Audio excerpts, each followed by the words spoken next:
ఇలా అసహ్యంగా జరుపుతామా ఎలక్షన్స్ అని అడుగుతున్నాను నేను. అండ్ ఈ వేదిక మీద చాలా ఆవేదనతో డిసిప్లినరీ కమిటీ చైర్మన్ కృష్ణంరాజు గారిని అడుగుతున్నా, మీ 500 రూపాయలు కూడా కట్టారు సార్ వాళ్ళు ఇక్కడ. కట్టమనేని కృష్ణ గారు, మహేష్ బాబు గారు తండ్రి డబ్బు కూడా కట్టారు సార్ ఇక్కడ. వైజాగ్లో ఉన్న వాళ్ళ డబ్బు కట్టారు సార్ ఇక్కడ. పర్చూరి బ్రదర్స్ మీ డబ్బు కట్టారు ఇక్కడ. చెన్నైలో ఉన్న లక్ష్మీ గారి నంబరు, శారదా గారి నంబరు. ఇలా నడుపుతామా మనం ఎలక్షన్స్? ఇంత దిగజారుతామా? ఇలా గెలుస్తారా మా మీద? మెంబర్స్తో మాట్లాడి మీరు ఏం చెప్పాలో మీ హామీలు చెప్పి గెలవరా? ఇలా గుద్దించుకుని వస్తారా? అడగండి సార్, మేము అడుగుతున్నాం ఈ ప్రశ్న. And we are requesting the election commission to please cancel this mandatory oath. అంటే ఎలక్షన్ గెలిచే ముందు గెలవాలా? మీకు గెలిచే ముందు గుద్దించుకోవాలా? ఇలా కట్టగలరా మీరు? మీరు ఎవరండి 28,000 యాజ్ అ కంటెస్టెంట్ మీ మనిషి వచ్చి ఎలా కట్టాడండి? వీళ్ళు కడితే వీళ్ళు ఎలా తీసుకుంటారని అడుగుతున్నా.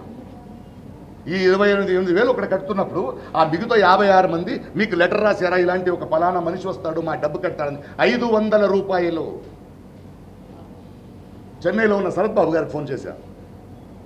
మీరు పెద్దోళ్ళు, నా ఫ్రెండే, 500 రూపాయలు ఎందుకు కట్టలేదంటే, వాళ్ళు కట్టుంటారు, నేను మోహన్ బాబు గారికి గూగుల్ పే చేస్తాను. ఏంటి సార్, ఓటు హక్కు అడగాల్సింది మీరు, లెటర్ రాయాల్సింది మీరు. ఆ గూగుల్ పే ఏమో మా అసోసియేషన్ కట్టరా మీరు? మోహన్ బాబు గారికి కడతారా పంపం 500 రూపాయలు? Is this the way election should happen? ప్రజల్ని, మెంబర్స్ని, డిఆర్సీ కమిటీ చైర్మన్ని, పెద్దలైన చిరంజీవి గారిని, మురళీమోహన్ గారిని, పేరున నాగార్జున గారిని అడుగుతున్నా. మీరు చెప్పండి సమాధానం నాకు. శ్రీకాంత్ మాట్లాడండి. 20 వచ్చినప్పుడు ఎందుకు మాట్లాడడం వేస్ట్, అసలు ఎలక్షన్ నుంచోవడం వేస్ట్. ఇంకా వదిలేదు. మీరు చెప్పండి సార్, ఇది అవసరమా మాకు? అంటే మసకబారింది, చెడిపోయిందంటే ఇలాంటి రాజకీయాలు కూడా జరగాల మా అసోసియేషన్? అండ్ ఎలక్షన్ నేనేదో హర్ట్ అయ్యి ఏడుస్తున్నాను. నాకు I'm very frustrated with this. ఇది అవ్వకూడదనే కదా మనం వచ్చాం.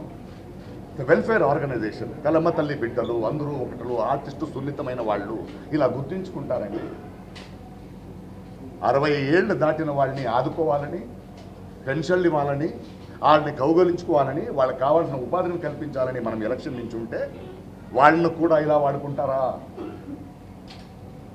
వాళ్ళను కూడా ఇలా వాడుకుంటారా? దయచేసి మీరందరూ నాకు ఆన్సర్ ఇవ్వాలి. Thank you. 25 సంవత్సరాల్లో ప్రతిసారి బ్యాలెట్ పేపరే వాడేవండి. జయసుధ గారు ఒక్క ఎన్నికలప్పుడు మాత్రమే ఎలక్ట్రానిక్ బ్యాలెట్ పెట్టడం జరిగింది. ఏమండి, తిప్పి కొడితే 450 ఓట్లు, ఇంకొక 50 ఓట్లు విశ్వమంచు కోసం పడుతుంది. నేను చెప్తున్నాను, 500 ఓట్లు, 550 ఓట్లు, దాంట్లో 100 పోస్టల్ ఓట్లు. 450 ఓట్లు పడ్డానికి మనకి ఎలక్ట్రానిక్ బ్యాలెట్లు కావాలండి? అంత ఓపిక లేదా? 3-4 గంటలు పెడితే అయిపోతుంది. 4 గంటలకు ఎలక్షన్, 2 గంటలకు అయితే 9 గంటలకు అయిపోతుంది ఎలక్షన్. విష్ణు మంచు నాకు చెప్పాడు, అంకుల్ ఇది కంప్లైంట్ అని పెట్టమంటారా లేకపోతే రిక్వెస్ట్ అని పెట్టమంటారా అంటే, ప్రొటెస్ట్ నీ ఇష్టం, నువ్వు ఎలా పెడతావు పెట్టంటే.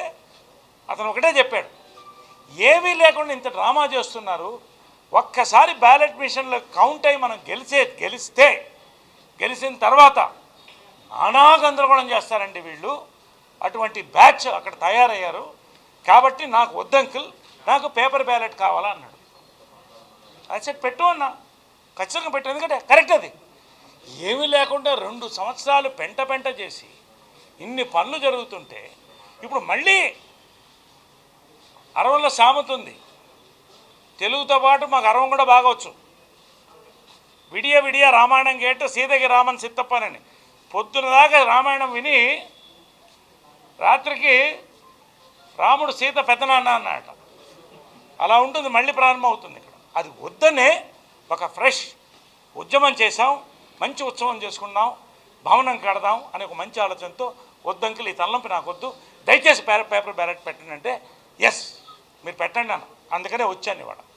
ఇది ప్రకాష్ రాజ్ గారి కోసమే. ఏమీ లేకుండా ఇప్పుడే బొట్టు కోల్పోయిన ముత్తైదులాగా ముక్కు పట్టుకొని కళ్ళ నీళ్లు పెట్టుకొని ఏంటండి డ్రామా ఇక్కడికి వచ్చి నిర్ణయించాం. అందరికీ పెద్దవాళ్ళకి వదిలిపెడతామండి. పేపర్ బ్యాలెట్ పెద్ద పెద్ద దేశాలతో, అమెరికా లాంటి దేశాలు కూడా ఇప్పుడు పేపర్ బ్యాలెట్లోనే చాలా మటుకు పెడుతున్నాయి. 100% గ్యారంటీ అది. పెద్దలు నిర్ణయించుకోనివ్వండి. 2, పోస్టల్ బ్యాలెట్. పోస్టల్ బ్యాలెట్ అందరూ ఆమోదంతో పెట్టాం. ఇందాక చెప్తున్నాడు, ఇదేమన్నా పబ్లిక్ ఓటింగా? ఏమన్నా 1000 రూపాయలు నీకు ఇచ్చి నేను తీసుకుంటాను. ఏం మాట్లాడుతున్నాడు? కృష్ణ గారు 500 ఖర్చు పెట్టలేరా? కృష్ణరాజు గారు 500 ఖర్చు పెట్టలేరా? అంటే ఏంటి, ఏం మాట్లాది? ఎవరి గురించి? తెలుగు ఇండస్ట్రీని స్థాపించి శాసించి దీవి ఇచ్చేటువంటి పెద్దలండి వీళ్ళందరూ. వాళ్ళ గురించి మాట్లాడతారా మీరు?